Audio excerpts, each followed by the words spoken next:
casting his vote in the hopes of winning this time round.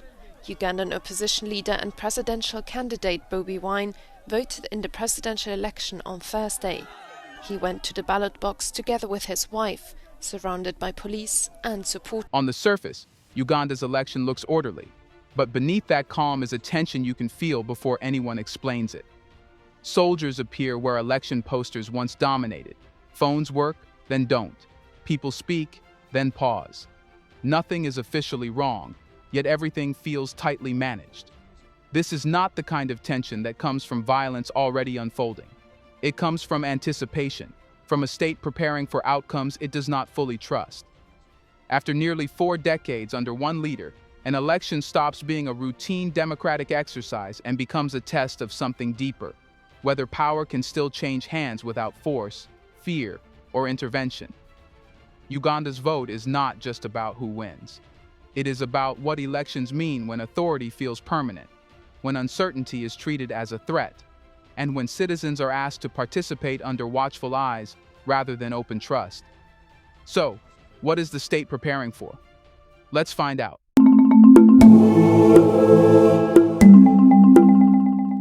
It didn't begin with chaos. There were no burning tires, no mass arrests, no emergency announcements blasting from radios. Kampala woke up looking almost normal.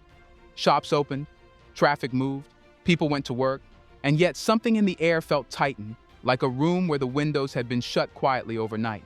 Soldiers stood at intersections where traffic police usually wave cars through. Armored trucks were parked just far enough away to be seen, close enough to be remembered. They weren't blocking anything. They didn't need to. Their presence alone changed how people moved, how they spoke, how long they lingered.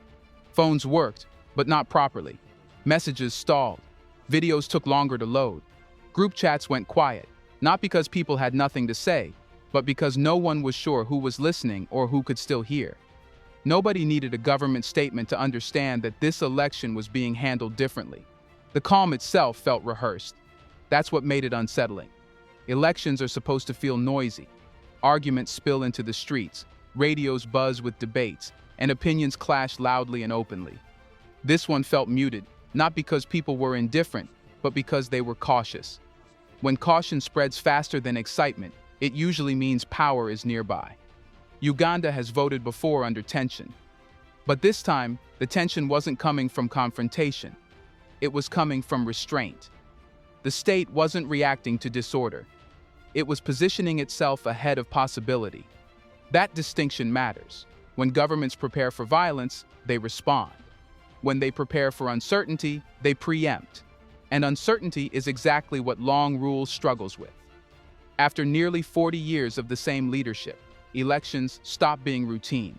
They stop being administrative exercises and become moments of exposure. Not exposure of voters, exposure of the system itself. Every election asks a quiet question. Can authority still be replaced peacefully? The longer one leader remains in place, the heavier that question becomes. This is why the morning felt different. Uganda wasn't bracing for riots. It was bracing for unpredictability, for outcomes that could not be fully managed once ballots were cast, for reactions that might spill beyond scripted acceptance. The soldiers weren't there because people were violent. They were there because people were thinking. And thinking voters are harder to control than angry ones. Anger burns fast. Thought lingers. Thought spreads. Thought asks dangerous questions like, what happens after this? What if something changes? What if it doesn't? That is the real anxiety underneath the calm. Not that the country would explode, but that it might shift. So when officials insisted there was no cause for alarm, they were technically right.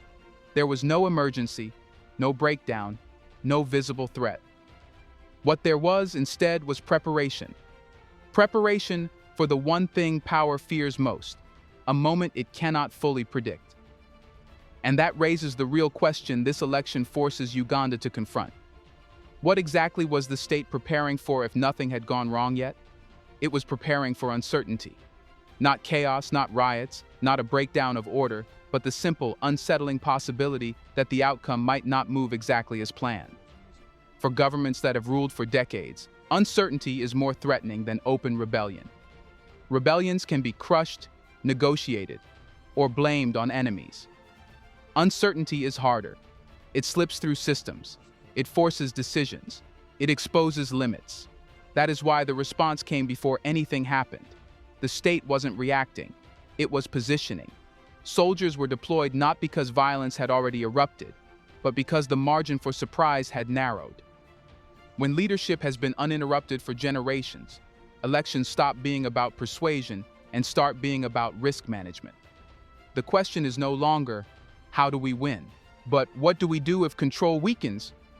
Military presence answers that question in advance.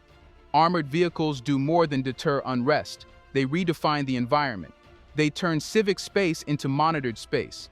They remind voters, candidates, and observers alike where final authority sits if disagreements escalate. No orders need to be spoken. The signal is visual. Power does not need to shout when it can stand quietly and be seen. This is how elections are reshaped without being canceled. The process remains technically intact.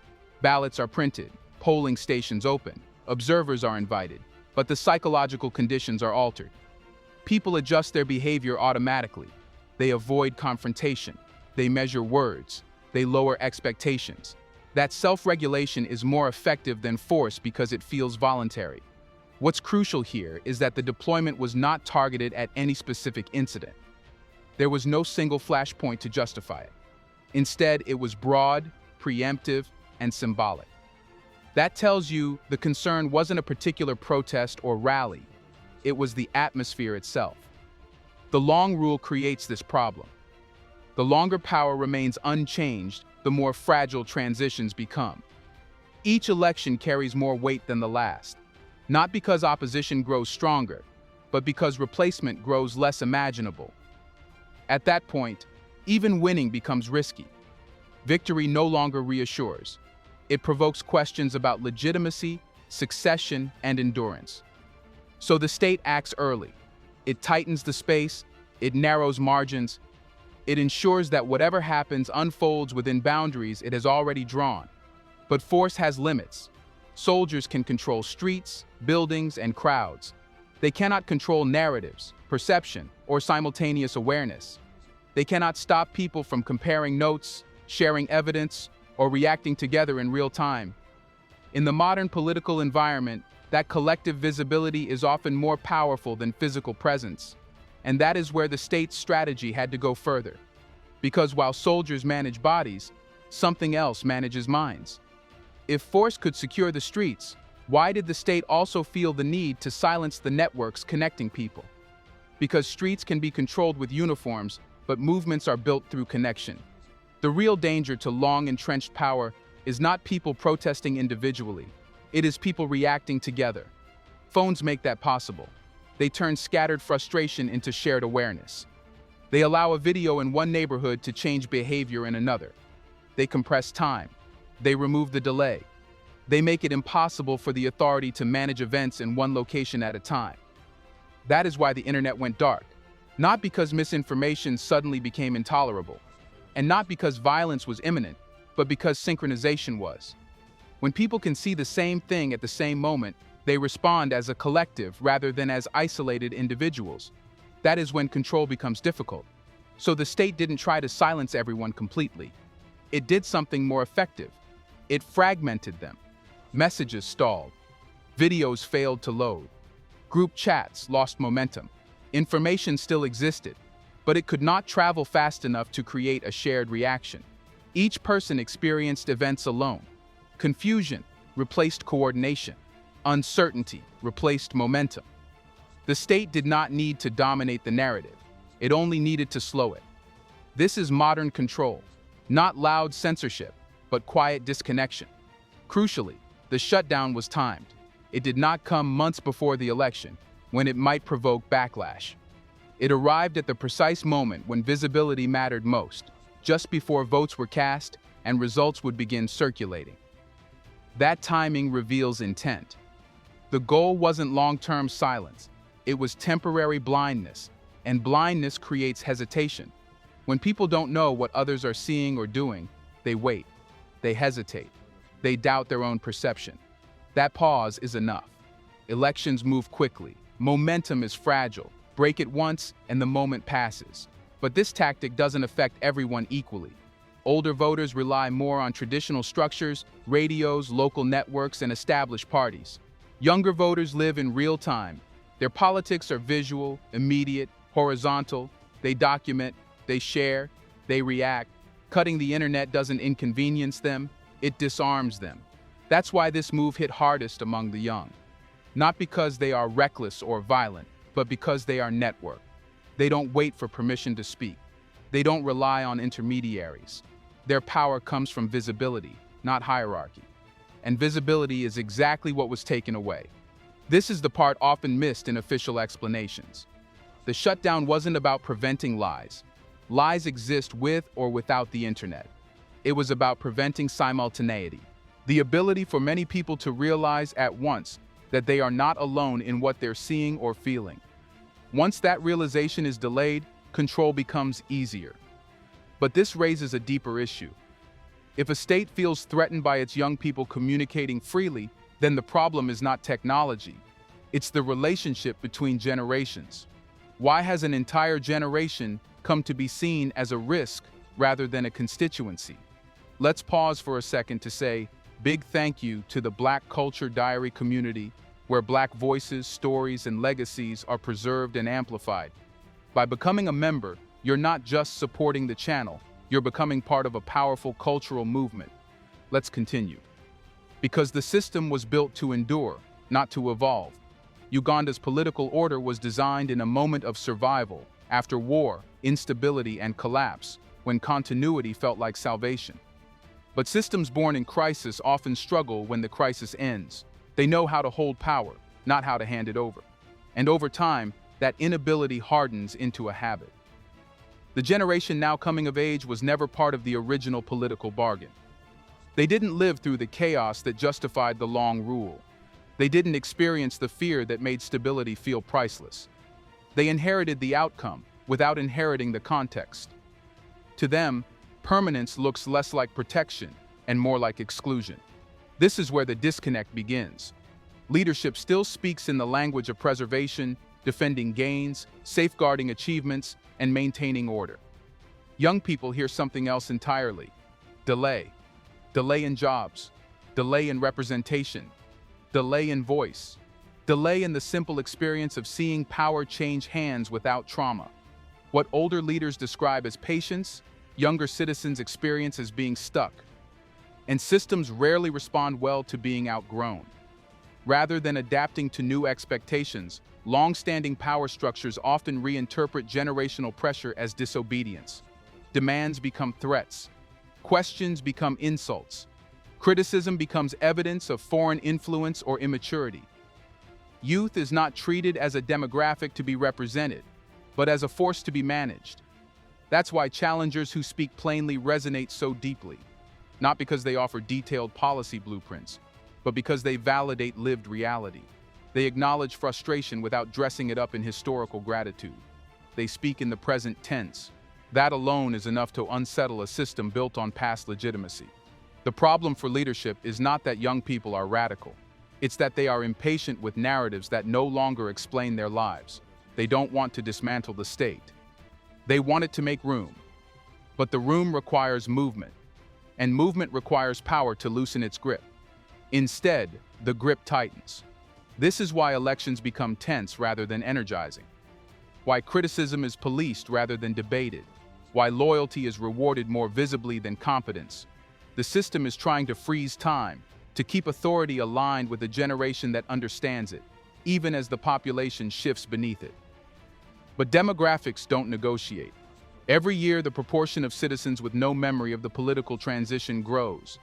Every election that avoids real change deepens the gap between rulers and ruled. And every attempt to manage that gap through pressure rather than inclusion accelerates resentment. This is not rebellion yet. It is an accumulation. A buildup of unanswered expectations, of delayed futures, of voices treated as an inconvenience rather than input, which leads to the next problem, which the system cannot escape. If leadership refuses to plan for succession openly and refuses to adapt to generational change, then continuity stops being stability. It becomes fear. What happens to a political system when holding on feels safer than letting go? Here's a reminder to please like and share the video and subscribe to our channel to watch more videos on Black culture, history, civilization, and identity. Let's continue now. It becomes a system driven by self-preservation rather than purpose.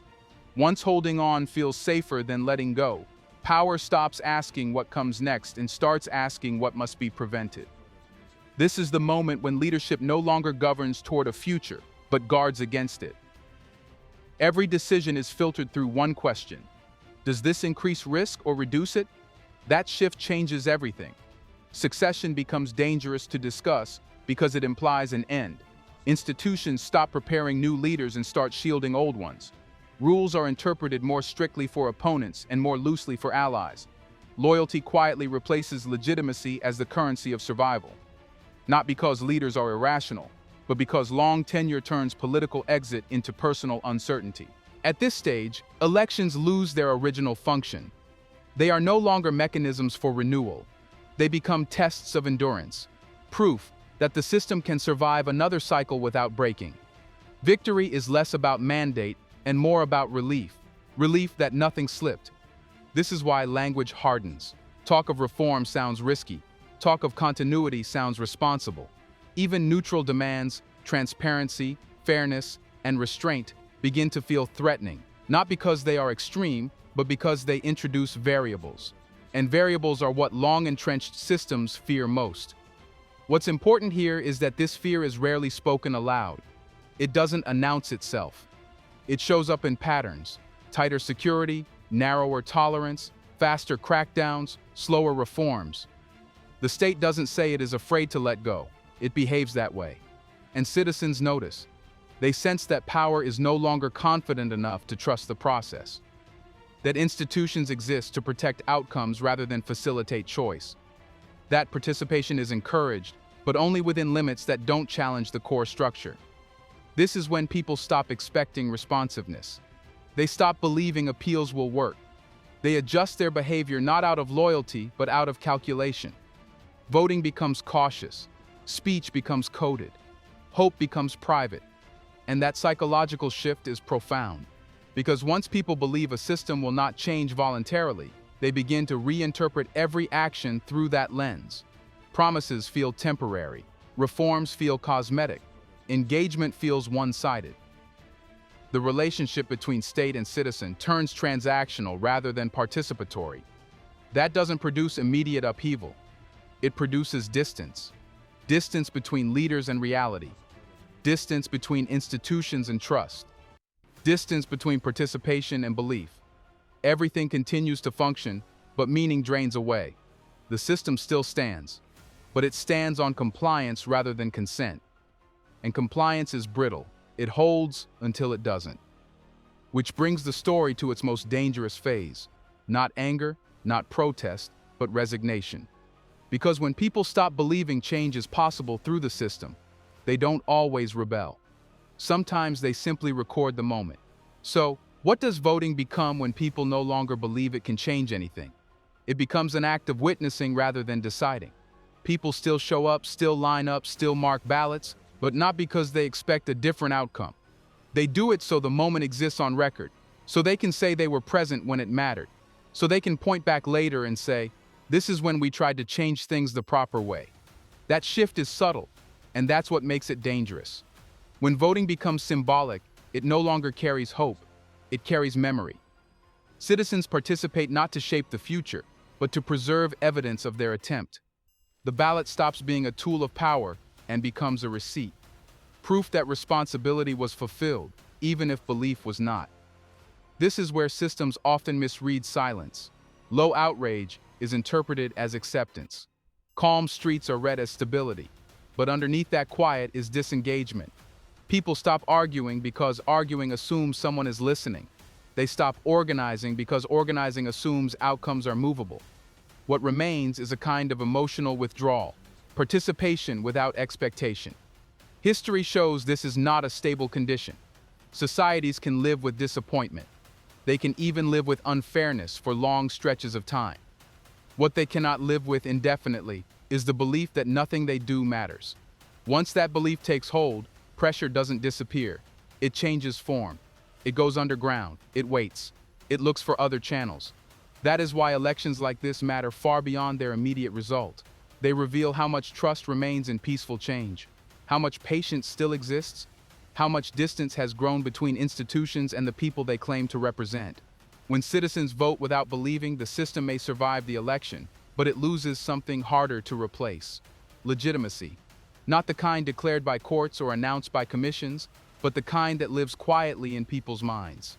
The kind that makes laws feel binding rather than imposed. The kind that allows leaders to govern without constant reinforcement. Once that erodes, authority has to work harder for the same compliance.